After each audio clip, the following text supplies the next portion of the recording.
নমস্কার বন্ধুরা, আজকে আমি ম্যাগি আর ডিম দিয়ে আপনাদের দারুণ স্বাদের একটা নতুন লোভনীয় রেসিপি দেখাবো। আশা করি এই রেসিপিটা দেখার পর আপনাদের ভালো লাগবে। রেসিপিটা করার জন্য দেখতে পাচ্ছেন একটা থালার মধ্যে আমি কিছু ম্যাগি আর কটা ডিম নিয়েছি। তবে বন্ধুরা, এত ডিম আর ম্যাগি আমার লাগবে না, এখান থেকে আমার যে কটা দরকার সে কটা আমি তুলে নিচ্ছি। এখন একটা মিক্সিং বলে নিয়ে নিচ্ছি একটা পেঁয়াজ কুচি।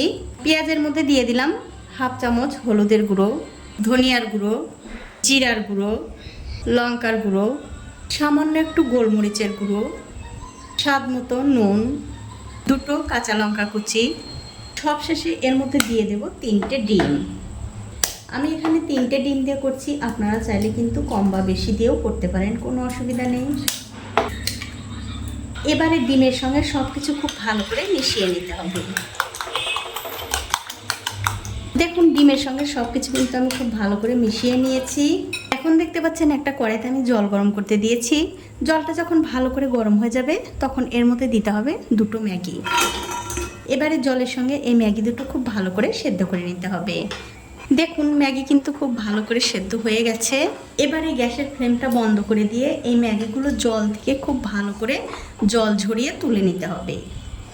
তুলে অন্য একটা পাত্রে রেখে দিচ্ছি। জল থেকে ম্যাগিগুলো তুলে নেবার পর ওই যে ডিমের মিশ্রণ বানিয়েছি তার মধ্যে এই ম্যাগিগুলো দিয়ে দিতে হবে।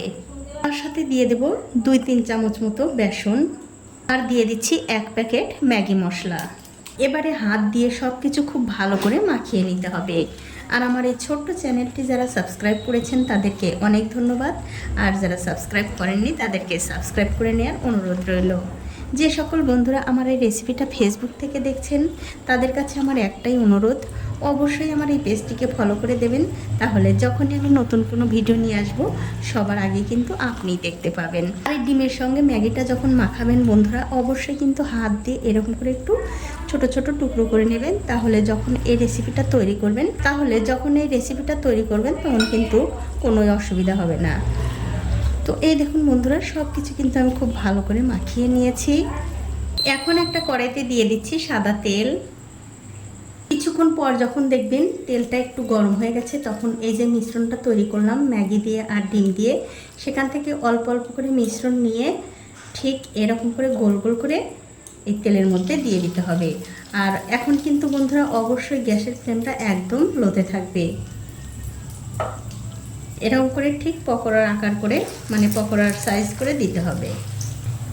এই রেসিপিটা কিন্তু বন্ধুরা বাচ্চারা ভীষণ পছন্দ করে। আপনারা বাচ্চাদের স্কুল কলেজের টিফিনে কিংবা সকাল বিকেলের টিফিনে এই রেসিপিটা করে দিতে পারেন। বাচ্চারা খেয়ে কিন্তু বারবার বলবে আবারও করে দাও। দেখুন, অল্প অল্প করে কিন্তু আমি অনেকগুলো দিয়ে দিলাম। এবারে আমি কিছুক্ষণ অপেক্ষা করব এর একদিকটা হওয়ার জন্য। তো মোটামুটি যখন দেখবেন 1 থেকে 1.5 মিনিট হয়ে গেছে তখন কিন্তু এই পকোড়াগুলো উল্টে দিতে হবে। আর উল্টে দেওয়ার পর কিন্তু গ্যাসের ফ্লেমটা লোতে রাখা যাবে না, গ্যাসের ফ্লেমটা মিডিয়ামে দিয়ে এই পকোড়াগুলো ভেজে নিতে হবে। দেখুন, সবগুলো পকোড়া কিন্তু আমি উল্টে দিলাম। এবারে উল্টে পাল্টে আরও একটুখানি মুচমুচে করে ভেজে নেব। তো এই দেখুন বন্ধুরা, এই পকোড়াগুলো কিন্তু আমি উল্টে পাল্টে খুব ভালো করে ভেজে নিয়েছি। দেখতেই পাচ্ছেন পকোড়াগুলো কিন্তু কত সুন্দর একদম লাল লাল হয়ে গেছে।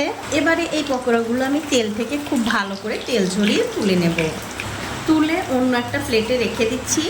আর এই একই রকম করে কিন্তু সবগুলো পকোড়াই ভেজে নিতে হবে। তো এই দেখুন বন্ধুরা, এক এক করে কিন্তু আমি সবগুলোই ভেজে নিয়েছি। এখন আপনাদের একটা ভেঙেও দেখাচ্ছি কতটা সুন্দর হয়েছে। দেখুন, এই পকোড়াগুলো কিন্তু আপনারা যে কোনো টমেটোর চাটনি কিংবা ধনেপাতার চাটনি কিংবা শুধু মুখেও চা কফির সঙ্গেও খেতে পারেন, খেতে কিন্তু দুর্দান্ত হয়। তো বন্ধুরা, আমার আজকের এই রেসিপিটা আপনাদের কেমন লেগেছে? যদি ভালো লেগেই থাকে অবশ্যই একটা লাইক, কমেন্ট আর শেয়ার করতে ভুলবেন না। আজ এই পর্যন্তই, দেখা হবে অন্য কোনো নতুন ভিডিও নিয়ে।